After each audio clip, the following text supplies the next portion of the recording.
കൊന്നിച്ചോ മിനസാൻ one പീസിന്റെ ചാപ്റ്ററായുള്ള 1785 Malayalam manga എക്സ്പ്ലനേഷനിലേക്ക് എല്ലാവർക്കും സ്വാഗതം.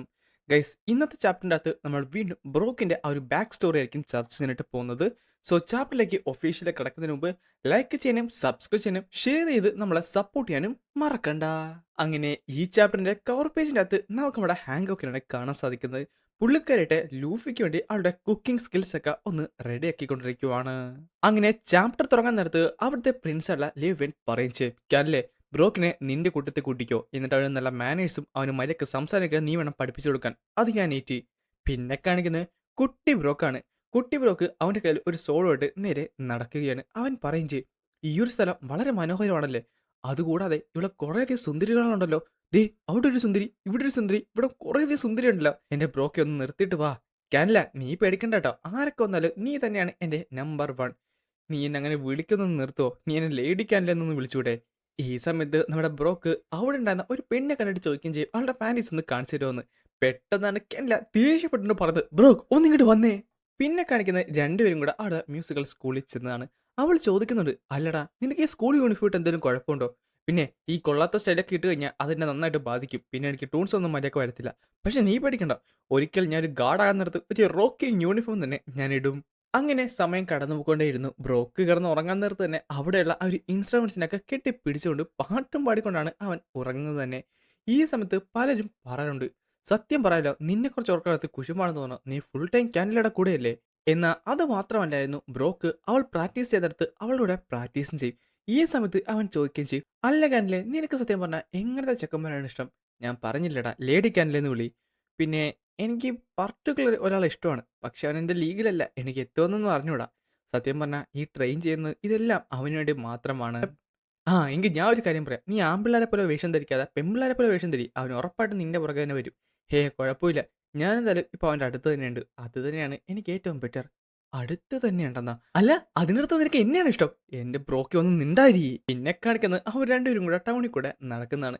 ആ സമയത്താണ് ബ്രോക്ക് ചോദിക്കുന്നത്, അല്ല കാനല്ലേ, നീ ആമ്പിള്ളാരെ പോലെയല്ലേ വേഷം ധരിക്കുന്നത്, അപ്പൊ നീ ആമ്പിള്ളാർ അണ്ടർവെയർ ആണോ? അല്ല. ഓ, അപ്പൊ നീ പെമ്പിള്ളാരുടെ ആയിരിക്കുമല്ലേ? ബ്രോക്ക്, നിന്റെ ലാംഗ്വേജ് നന്നായിട്ട് മോശമായിട്ട് വരുന്നുണ്ട്. നീ കുറച്ചുകൂടെ ഹോണറായിട്ടും കുറച്ചുകൂടെ എന്താ പൊളൈറ്റ് ആയിട്ടൊക്കെ സംസാരിക്കണം കേട്ടോ. ഓ, അങ്ങനെയാണല്ലേ? എങ്കിൽ പിന്നെ എനിക്ക് നിന്റെ പാൻറ്റീസ് ഒന്ന് കാണിച്ചു തന്നൂടെ? പക്ഷേ അടുത്ത സെക്കൻഡ് തന്നെ ബ്രോക്കിന്റെ തലക്ക് നോക്കി അവൾ കൊടുത്തിട്ട് പറയും ചെയ്യും, അടങ്ങി നിൽക്കുന്നുണ്ടോ? നീ എത്ര പൊളൈറ്റ് ആയിട്ട് ചോദിച്ചാലും ഈ നിനക്ക് കിട്ടാനും പോകുന്നില്ല. ഇനി ചോദിച്ചു കഴിഞ്ഞാൽ നീ എന്റെ വീക്ക് കുറെ മേടിക്കുകയും ചെയ്യും. സത്യം പറഞ്ഞാൽ എല്ലാവർക്കും അവളെ ഭയങ്കര ഏതെങ്കിലും കാര്യമായിരുന്നു. ഈവൻ ഇവിടെ ലേഡി കാൻഡിലൈനെ അഡ്മയർ ചെയ്ത ഒരു മനുഷ്യൻ പോലും ഇല്ലായിരുന്നു. സത്യം പറഞ്ഞാൽ നമ്മുടെ നേഷന്റെ ഒരു സൂര്യ തേജസ് തന്നെയായിരുന്നു അവൾ. പറഞ്ഞതുപോലെയാണ് ഒരു സമയത്ത് വേൾഡ് ഇവിടേക്ക് വന്നിരുന്നു കേട്ടോ. സത്യം പറഞ്ഞാൽ വന്നപ്പോൾ തന്നെ നമ്മുടെ കിങ്ഡം കംപ്ലീറ്റ്ലി പാനിക്കായി. കാര്യം അവരുമായിട്ട് ഡയറക്ട്ലി നമ്മൾ ഇതുവരെ ഒന്നും ചെയ്തിട്ടില്ല. ആര്, സെലസ്റ്റിയൽ ഡ്രാഗൺസ് ആണോ? ആ, അത് തന്നെ. ആ ഒരു പ്രഷർ കംപ്ലീറ്റ്ലി സീനായിരുന്നു. കുറച്ച് നാളത്തേക്ക് ലേഡി കാനില ബെഡ് റെസ്റ്റിലായിപ്പോയി.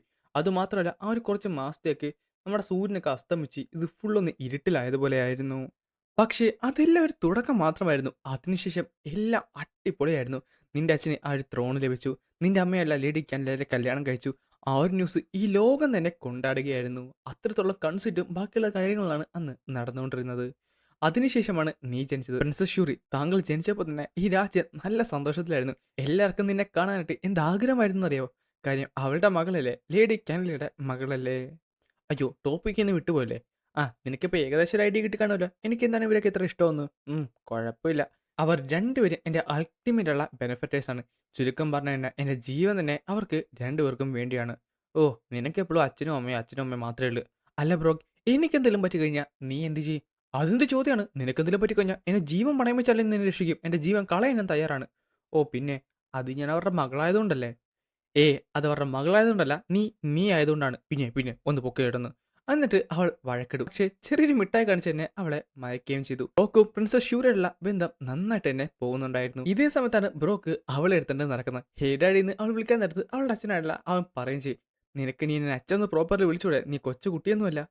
അത്രേ ഉള്ളു, ലവ് യു അച്ഛന്ന് പറഞ്ഞിട്ട് അവർ പോകുകയും ചെയ്യും. കുശുമ്പ് കൊണ്ട് പുള്ളിക്കാരൻ ഇതെല്ലാം നോക്കിക്കൊണ്ട് നിൽക്കുന്നുമുണ്ട്. ദിവസങ്ങളെല്ലാം കടന്നു പോകും തോറും നമ്മുടെ ബ്രോക്കും പ്രിൻസസ് ഷൂരയുള്ള ആ ഒരു ബന്ധം നന്നായിട്ട് തന്നെ വന്നു. അവർ രണ്ടുപേരും അവരുടേതായ സമയമൊക്കെ എൻജോയ് ചെയ്യാൻ തുടങ്ങി. അവൾക്ക് എന്തെങ്കിലും ആവശ്യം വരുന്നിടത്ത് അവൻ എന്തെങ്കിലും ആവശ്യം വരുന്നിടത്ത് അവളും അവർക്ക് കൂടെ ഉണ്ടായിരുന്നു. ബ്രോക്കിനെ മേലാതിരുന്ന സമയത്തും അവൾ വഴക്കിട്ട് കുക്ക് ചെയ്ത് ബ്രോക്കിന് കൊണ്ട് ഫുഡൊക്കെ കൊടുക്കുകയും ചെയ്യും. അങ്ങനെ അവർ രണ്ടുപേരും പരസ്പരം പ്രിയപ്പെട്ടവരായി മാറി. എന്നാൽ ഷൂറിക്ക് 15 വയസ്സായ ആ ഒരു സമയത്താണ് നമ്മുടെ എസ്പെറിയ കിങ്ഡത്തിലെ ആ മ്യൂസിക് മരിച്ചത്. ഒരു മിസ്റ്റീരിയസ് ആള മിസ്റ്റി അവിടെ രൂപപ്പെട്ടു. അത് ആ രാജ്യത്തിന് തന്നെ പിടിച്ച് കുലുക്കുകയുണ്ടായി. അവിടെ ഉണ്ടായിരുന്ന മ്യൂസിക്കൽ ഇൻസ്ട്രുമെന്റ് ഒക്കെ നശിച്ചു പോകുകയും ആ ഒരു ടോക്സിക് ആയുള്ള ആ ഒരു സ്മോക്ക് കാരണം തന്നെ പലർക്കും പല അസുഖങ്ങൾ വരികയും ചെയ്തു. എല്ലാവർക്കും ചുമയും അത് മാത്രമേ ഉണ്ടായിരുന്നുള്ളൂ. മ്യൂസിക് അല്ലായിരുന്നു എസ്പെറൽ പിന്നെ കേട്ടോണ്ടിരുന്നത്. പനിയും ജലദോഷവും ചുമയും ഒക്കെ ആയിരുന്നു. എന്നാൽ ബ്രോക്ക് അവിടെയും വിട്ടുകൊടുത്തില്ല. അവനെക്കൊണ്ട് പറ്റുന്ന രീതിയിൽ മ്യൂസിക് അവനോട് ഷെയർ ചെയ്തുകൊണ്ടേയിരുന്നു. 1000 പേരെങ്കിലും ആ ഒരു അസുഖം കാരണം മരിക്കുന്നുണ്ടായിരുന്നു. പക്ഷേ ലേഡി കാൻലയുടെ അതിന് പ്രതികരിച്ചുകൊണ്ട് ആ ഒരു മിസ്റ്റ് എടുത്ത് മാറ്റുമെന്ന് അവൾ വാക്കും കൊടുത്തു. ആ ഒരു ഫോഗ് ആ രാജ്യം വിട്ടുപോയി. പക്ഷേ അവർക്ക് കിട്ടിയ ട്രാജഡി അവർക്കൊരിക്കലും വിശ്വസിക്കാൻ പറ്റാവുന്നതിലായിരുന്നു. അവർക്കാർക്കും തന്നെ താങ്ങാൻ പറ്റാവുന്നതിലും അപ്പുറമായിരുന്നു. അവരുടെ എല്ലാം പ്രിയപ്പെട്ട ലേഡി കാൻലെ മരണപ്പെട്ടു. അവർക്കാർക്കും തന്നെ അത് സഹിക്കാൻ പറ്റുന്നില്ലായിരുന്നു. പിന്നെ കാണിക്കുന്നത് നമ്മുടെ കിങ്ഡമാണ്. അദ്ദേഹം പറയും ചെയ്യും, യുവർ ഹൈനസ്, നമ്മൾ വേൾഡ് ഗവൺമെന്റിന് അത് കൊടുക്കേണ്ടതായിട്ടുണ്ട്. അത് മാത്രമല്ല ഈ വർഷത്ത് വളരെ വലിയൊരു തുക തന്നെയാണ്, നമുക്കത് കൊടുക്കാൻ പറ്റത്തില്ല. എന്നാൽ ഇതേ സമയം മറ്റൊരു സൈഡിൽ നമ്മുടെ ബ്രോക്കും പ്രിൻസസ് ഷൂറിയും തമ്മി നല്ല ഫൈറ്റിലായിരുന്നു. ഈ സമയത്ത് അതെല്ലാം കഴിഞ്ഞ് അവർ നടക്കാൻ നേരത്ത് പറയും ചെയ്യും, പ്രിൻസസ് ഷൂറി, താങ്കളുടെ ഫൈറ്റിംഗ് സ്കിൽസ് ശരിക്കും മനോഹരമാണ്. കണ്ടു കഴിഞ്ഞാൽ താങ്കൾക്ക് ഫ്യൂച്ചർ കാണാൻ പറ്റുന്നതെന്ന് തോന്നത്തുള്ളൂ. പിന്നെ അങ്ങനെയൊന്നുമില്ല, ഞാൻ അമ്മേനെ പോലെ തന്നെ. സത്യം പറഞ്ഞാൽ താങ്കൾക്ക് താങ്കളുടെ അമ്മയുടെ ആ പൊസിഷൻ ഏറ്റെടുക്കാൻ പറ്റും. പക്ഷേ അച്ഛൻ സമ്മതിക്കുമെന്ന് എനിക്ക് തോന്നുന്നില്ല. ശരിയാണ്. അദ്ദേഹം റീസെൻ്റ്ലി കുറച്ച് ട്രബിളിലാണ്. കുഴപ്പമില്ല. അത് ഈ ഗവൺമെൻറ്റൊക്കെയുള്ള കാര്യമല്ലേ. പക്ഷേ ഞാൻ എന്തോന്നാലും അദ്ദേഹത്തിനെ ഫോളോ ചെയ്യും. പിന്നെ കാണിക്കുന്നത് കംപ്ലീറ്റ്ലി വൂണ്ടഡ് ആയിട്ട് നിൽക്കുന്ന നമ്മുടെ ലുവിനെയാണ്. അവൻ പറയും ചെയ്യും, ഇന്ന് മുതൽ വേൾഡ് ഗവൺമെൻറ് നമ്മുടെ ശത്രുവാണ്. അതിനർത്ഥം ഇത് ഒരു യുദ്ധമാണ്. ഞാൻ പറഞ്ഞത് മനസ്സിലായോ ബ്രോക്ക്? മനസ്സിലായി. ബ്രോക്ക് ഒന്നും തന്നെ തിരിച്ചു ചോദിച്ചില്ല. അതിനുവേണ്ടി പ്രിപ്പയർ ചെയ്യാനാണ് തുടങ്ങിയത്. പക്ഷേ നാട്ടുകാർ അങ്ങനെയല്ലായിരുന്നു. അവർ കാര്യങ്ങൾ ചോദിച്ചുകൊണ്ടേയിരുന്നു. അപ്പോഴാണ് അവനത് പറഞ്ഞത്. വേൾഡ് ഗവൺമെന്റിന് നമ്മൾ ഇത്തവണ കൊടുക്കേണ്ട ആ ഒരു ടാക്സിന് പകരമായിട്ട് 1000 സ്ലേവ്സിനാണ് അവർ ചോദിച്ചിരിക്കുന്നത്. ജീവനുള്ള സ്ലേവ്സിനെ. നമ്മുടെ ആൾക്കാരെ അവർക്ക് സ്ലേവ്സ് ആയിട്ട് കൊടുക്കണമെന്ന്. വേൾഡ് ഗവൺമെന്റ് അജണ്ട എന്തായാലും നമ്മൾ ഇവിടെ പാലിക്കത്തില്ല. അത് മാത്രമല്ല 2 മാസത്തിനുള്ളിൽ അവരിവിടേക്ക് വരുമെന്നാണ് പറഞ്ഞത്. എന്തൊക്കെ വന്നാലും എന്റെ നാട്ടുകാരെ ഞാൻ ഒരിക്കലും വിട്ടുകൊടുക്കത്തില്ല. എല്ലാവർക്കും നല്ല ഭയമായിരുന്നു. കാര്യം അവരിപ്പോൾ യുദ്ധം ചെയ്യാൻ പോകുന്നത് വേൾഡ് ഗവൺമെന്റ് ആയിട്ടാണ്. എല്ലാവരുടെയും ധൈര്യം ഇപ്പോൾ ബ്രോക്കിൽ മാത്രമായിരുന്നു. ബ്രോക്കാട്ടെ എല്ലാവർക്കും ധൈര്യവും പാട്ടും പകർന്നുകൊണ്ടേയിരുന്നു. അവന്റെ പാട്ട് എല്ലാവർക്കും താൽക്കാലികമായി ഒരു ആശ്വാസം കൊടുത്തുകൊണ്ടിരുന്നു. കാര്യം അവനറിയാമായിരുന്നു അവർക്കിനി നഷ്ടപ്പെടാൻ അധികമൊന്നുമില്ലെന്ന്. എന്നാൽ യുദ്ധം അവർ കണ്ടതുപോലെയല്ലായിരുന്നു. വളരെ വലുത് തന്നെയായിരുന്നു. എസ്പെറിയ കിങ്ഡത്തിന് കംപ്ലീറ്റ്ലി അത് തലകുത്തിനെ നിർത്തി. ബ്രോക്ക് പക്ഷേ കീഴടങ്ങാൻ ഒട്ടും തയ്യാറല്ലായിരുന്നു. ഈ ഭൂമിയിൽ നിന്ന് അവന്റെ മുഖച്ഛായ തൂത്തുമാരാൻ അവൻ സമ്മതിക്കുന്നില്ലായിരുന്നു. കണ്ണി കണ്ട എല്ലാവരെയും അവൻ ഡിസ്ട്രോയ് ചെയ്തുകൊണ്ടേയിരുന്നു. പക്ഷേ അപ്പോഴാണ് അവൻ അത് കേൾക്കുന്നത്. അതായത് പാലസിലേക്ക് കുറച്ച് വേൾഡ് ഗവൺമെന്റ് ആൾക്കാർ പോയിരിക്കുന്നു. ഇതേ സമയത്ത് നമ്മുടെ പ്രിൻസസ് ഷൂറിയും അവളുടെ അച്ഛനും അവിടെ തന്നെയാണ്. കാര്യം ഷൂറിനെ കൊണ്ട് അദ്ദേഹം ഫൈറ്റ് ചെയ്യാൻ സമ്മതിച്ചില്ലായിരുന്നു. ബ്രോക്കിനെ തടയാനായിട്ട് ഒത്തിരിയധികം വേൾഡ് ഗവൺമെന്റ് ആൾക്കാരുണ്ടായിരുന്നു. പക്ഷേ ആർക്കും തന്നെ അവനെ പിടിച്ചു വെക്കാൻ സാധിച്ചില്ല. കണ്ണി കണ്ട എല്ലാവരെയും ഡിസ്ട്രോയ് ചെയ്തുകൊണ്ട് അവൻ മുന്നിലേക്ക് തന്നെ പോയി. എസ്പെറിയ കിങ്ഡം ചുട്ട് ചാമ്പലാകാൻ തുടങ്ങി. എങ്കിലും അവൻ എൻ്റെ ഹോപ്പ് കൈവിട്ടില്ല. പക്ഷേ പ്രിൻസസ് ഷൂറി മജസ്റ്റി എന്ന് വിളിച്ചുകൊണ്ട് അവനകത്തേക്ക് കയറിയപ്പോഴാണ് ആ ഒരു കാഴ്ച അവൻ കാണുന്നത്.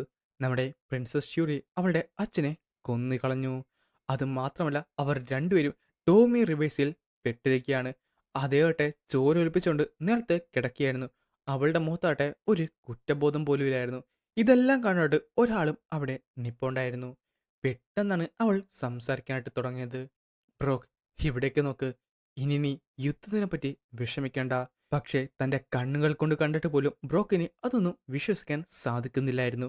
അവൾ ചോദിക്കുകയും ചെയ്യും, ബ്രോക്ക്, നിനക്കിപ്പോ സന്തോഷമായില്ലേ? അങ്ങനെയാണ് വൺ പീസിന്റെ ചാപ്റ്ററുള്ള 1185 ഇവിടെ അവസാനിക്കുന്നത്. അതേപോലെ തന്നെ നെക്സ്റ്റ് വീക്ക് ബ്രേക്ക് ആയിരിക്കും.